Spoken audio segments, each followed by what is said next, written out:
Freelancing শুরু করার আগে সবথেকে বড় যে সমস্যা তা হচ্ছে কি নিয়ে ফ্রিল্যান্সিং শুরু করব, কি নিয়ে কাজ করব, কিভাবে কাজ করব এবং কি দিয়ে কাজ করব। এই সমস্যাগুলোর সব সমস্যার সমাধান পাবেন এই একটা ভিডিওতে। তাই ভিডিওটি শুরু থেকে শেষ পর্যন্ত দেখবেন। আমি সিয়াম, আমি একজন প্রফেশনাল ফ্রিল্যান্সার। আমি 7 বছরের বেশি সময় যাবত ফ্রিল্যান্সিং জগতের সাথে সম্পৃক্ত রয়েছি। আমার কাছে সবথেকে বেশি যে প্রশ্নটা আসে, গ্রাফিক্স ডিজাইন নিয়ে ফ্রিল্যান্সিং শুরু করব নাকি এই ডিজিটাল মার্কেটিং দিয়ে ফ্রিল্যান্সিং শুরু করব। তবে আপনাদের এই দুইটা প্রশ্নের উত্তর দেওয়ার আগে আমি একটা কথা বলতে চাই, এই ফ্রিল্যান্সিং পেশাটা শুধুমাত্র গ্রাফিক্স ডিজাইন অথবা ডিজিটাল মার্কেটিং নিয়ে নয়, কিন্তু আরো হাই ডিমান্ডেড কিছু স্কিল আছে যেগুলো শিখেও বা যেগুলো দিয়েও কিন্তু আপনি খুব সহজে ঘরে বসে ফ্রিল্যান্সিং করতে পারেন।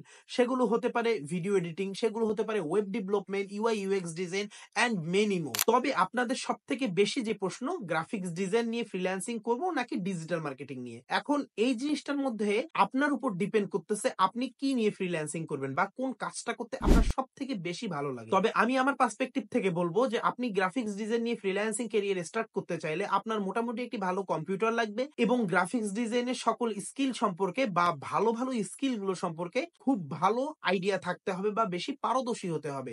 শুধুমাত্র ফটোশপ কিংবা ইলাস্ট্রেটরের বেসিক টুলস গুলো জেনেই শেষ করলে হবে না। আপনাকে অ্যাডভান্স লেভেলের গ্রাফিক্স ডিজাইন, গ্রাফিক্স আর্ট এগুলো জানতে হবে, লোগো ক্রিয়েশন জানতে হবে। তাহলেই আপনি গ্রাফিক্স ডিজাইন নিয়ে প্রপার ফ্রিল্যান্সার হতে পারবেন।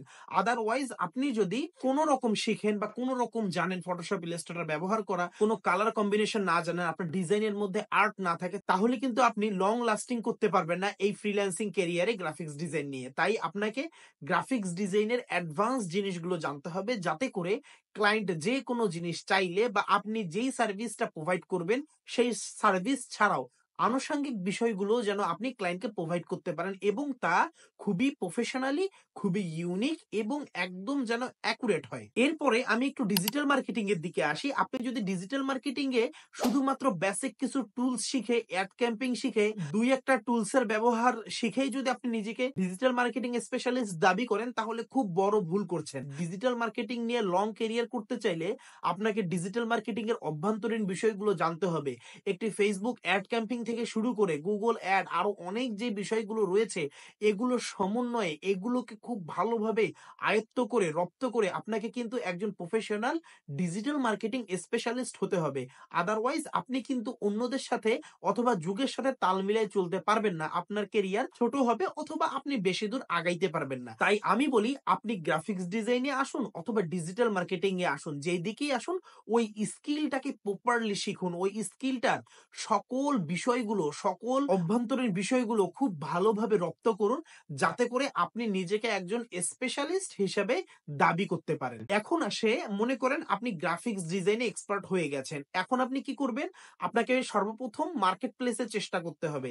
যারা মূলত গ্রাফিক্স ডিজাইন নিয়ে কাজ করে, এদের বেশিরভাগ টার্গেট বা প্রথম টার্গেটটাই থাকে যে আমি মার্কেট প্লেসে কাজ করব। এই মার্কেট প্লেস গুলো হতে পারে ফাইবার, আপওয়ার্ক, 99 ডিজাইন, আরো অনেক কিছু। মার্কেট প্লেস গুলোর মধ্যে অ্যাকাউন্ট করে আপনার প্রোফাইল ক্রিয়েট করে বসে থাকলেন, কবে ক্লায়েন্ট আসবে, কবে আপনাকে অর্ডার দিবে, তারপরে কিন্তু আপনার ইনকাম জেনারেট হবে। তাহলে এটা একটা বড় বিষয় না? আপনি গ্রাফিক্স ডিজাইন শিখেছেন, অনেক দিন প্র্যাকটিস করেছেন, আপনি অনেক বেশি পারদর্শী, তবে আপনি কাজ পাওয়ার জন্য বসে আছেন। আপনাকে ক্লায়েন্ট কবে কাজ দিবে, মার্কেট প্লেস থেকে কবে কাজ পাবেন, তবেই আপনি কাজ করতে পারবেন বা তবেই আপনি ইনকাম জেনারেট করতে পারবেন। তাহলে কি আপনাকে ক্লায়েন্ট হান্টিং এর বিষয়গুলো জানতে হবে না? এখন আপনি যদি ক্লায়েন্ট হান্টিং জানতে চান, তাহলে কিন্তু আপনাকে আবার ডিজিটাল মার্কেটিং এর দিকে আসতে হচ্ছে। কারণ ডিজিটাল মার্কেটিং এর মধ্যেই মূলত শেখানো হয় কিভাবে আপনি মার্কেট প্লেসের বাহির থেকে ক্লায়েন্ট গুলো নিয়ে আসবেন, কিভাবে আপনি লিঙ্কডইন থেকে ক্লায়েন্ট পাবেন, কিভাবে ইউটিউব, ফেসবুক থেকে আপনি ক্লায়েন্ট পাবেন, কিভাবে কোল্ড ইমেলের মাধ্যমে আপনি ক্লায়েন্ট গুলো জেনারেট করবেন। তো এই জিনিসগুলো কিন্তু ডিজিটাল মার্কেটিং এ শেখানো হয়। তাই আপনি যদি ডিজিটাল মার্কেটিং শেখেন এবং ক্লায়েন্টের কাজ দেওয়ার আশায় বসে থাকেন, তাহলে কিন্তু আপনার অনেক দিন নষ্ট হবে। তাই দেখেন, গ্রাফিক্স ডিজাইনের সাথে কিন্তু ডিজিটাল মার্কেটিং ও কোনো না কোনো ভাবে সম্পৃক্ত রয়েছে। এখন মনে করেন আপনি ডিজিটাল মার্কেটিং শিখেছেন, এখন ডিজিটাল মার্কেটিং এর কাজ করতে গিয়ে একজন ইউটিউবের ক্লায়েন্ট আসলো যে আপনাকে কাজ দিচ্ছে, সেক্ষেত্রে সেই ক্লায়েন্টের ইউটিউব চ্যানেলের থাম্বনেল গুলো ভালো না, বাট এখন আপনি গ্রাফিক্স ডিজাইনের কিচ্ছু জানেন না। এখন আপনি কি করবেন? আপনাকে একজন গ্রাফিক্স ডিজাইনার হায়ার করতে হবে এবং তার মাধ্যমে সার্ভিস নিয়ে তাকে পেমেন্ট করতে হবে এবং ক্লায়েন্টকে কাজটা বুঝাই দিতে পারবেন। যদি আপনার কাছে ক্লায়েন্টগুলো এই ধরনের কাজটা চায়। তো আপনার যদি ডিজিটাল মার্কেটিং এর পাশাপাশি এই গ্রাফিক্স ডিজাইন সম্পর্কে একটু আয়ত্ত থাকতো বা আপনার ধারণাটা সঠিক থাকতো, আপনি কিন্তু খুব সহজেই ক্লায়েন্টকে স্যাটিসফাই করতে পারতেন। ডিজিটাল মার্কেটিং এ কিন্তু ক্লায়েন্টের কনটেন্ট গুলো ডিজাইন করার খুব প্রয়োজন হয়। তাই আপনি যদি কনটেন্ট ডিজাইন করাগুলো জানেন বা কনটেন্ট ডিজাইন করতে হয় কিভাবে ফটোশপ এবং ইলাস্ট্রেটরের মাধ্যমে, এগুলো যদি আয়ত্ত করতে পারেন তাহলে কিন্তু আপনি একসাথে ক্লায়েন্টের অনেকগুলো কাজ করে দিতে পারছেন এবং আপনার ডিমান্ড কিন্তু মার্কেটে বাড়বে। কারণ আপনি শুধুমাত্র একটা স্কিল নিয়ে বসে নেই। আপনি মাল্টিপল স্কিল আপনার মাঝে আছে। আপনার যোগ্যতা অন্যদের থেকে অনেক বেশি। আমি যদি আমার কথা বলি, আমি গ্রাফিক্স ডিজাইন নিয়ে আমার ক্যারিয়ারে স্টার্ট করেছি। এরপরে আমি ডিজিটাল মার্কেটিং এর দিকে এসেছি। আমি ইন্টারন্যাশনাল ক্লায়েন্ট এবং লোকাল ক্লায়েন্টদের সাথে কাজ করছি এবং আপনারা যে দেখছেন আমি ভিডিওটা করছি, এই ভিডিওটাও কিন্তু পরবর্তীতে আমি আবার নিজেই এডিট করব।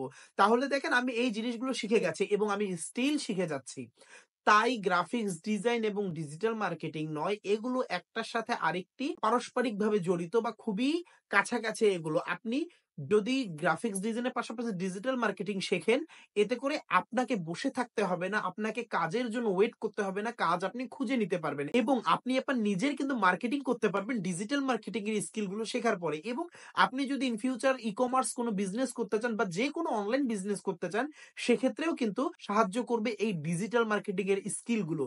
তাই আপনারা অবশ্যই গ্রাফিক্স ডিজাইন এবং ডিজিটাল মার্কেটিং এর এই হতাশায় না ভুগে আপনারা গ্রাফিক্স ডিজাইন দিয়ে স্টার্ট করেন অথবা ডিজিটাল মার্কেটিং দিয়ে স্টার্ট করেন এবং পাশাপাশি ২ টাই শিখে নেন বাট ভালোভাবে। এরপরে আপনারা বলতে পারেন যে আমি যদি ২ টাই ভালোভাবে শিখতে চাই আমার জন্য তো অনেক কষ্ট হয়ে যায়। তাহলে আপনি এক কাজ করেন, আপনি গ্রাফিক্স ডিজাইনে খুব বেশি দক্ষতা অর্জন করেন, খুব বেশি পারদর্শী হন। সাথে হচ্ছে ডিজিটাল মার্কেটিং এর বেসিক জিনিসগুলো জেনে রাখেন। যাতে করে আপনি সেই সার্ভিসগুলো প্রোভাইড করতে পারেন। অথবা আপনি যদি ডিজিটাল মার্কেটিং এ পারদর্শী হন বা ডিজিটাল মার্কেটিং এ খুব ভালো পারেন এবং গ্রাফিক্স ডিজাইনের বেসিক জিনিসগুলো যদি আপনি জানেন, মোটামুটি যদি গ্রাফিক্স ডিজাইন পারেন, তাহলে কিন্তু আপনি ডিজিটাল মার্কেটিং এর পাশাপাশি গ্রাফিক্স ডিজাইনেরও সার্ভিসগুলো প্রোভাইড করতে পারবেন। তাই একটি স্কিলকে আপনি আপনার জন্য প্রিন্সিপাল স্কিল হিসেবে নিন এবং আরেকটিকে প্রাইমারি স্কিল হিসেবে নিন। তাহলে কিন্তু আপনি খুব সুন্দরভাবে কেরিয়ার করতে পারবেন ডিজিটাল মার্কেটিং এবং গ্রাফিক্স ডিজাইনে ফ্রিল্যান্সিং করে। আশা করি আমার এই ভিডিওর মাধ্যমে আপনারা এতটুকু ক্লিয়ার হতে পেরেছেন যে আপনি ডিজিটাল মার্কেটিং নিয়ে কাজ করবেন নাকি গ্রাফিক্স ডিজাইন নিয়ে কাজ করবেন এবং এই ধরনের আরো ভিডিও পেতে হলে আমার ইউটিউব চ্যানেলটিকে সাবস্ক্রাইব করুন। যারা ফেসবুক পেজ থেকে দেখছেন ফেসবুক পেজটি ফলো দিয়ে সাথেই থাকুন। দেখা হবে পরবর্তী ভিডিওতে। আসসালামু আলাইকুম।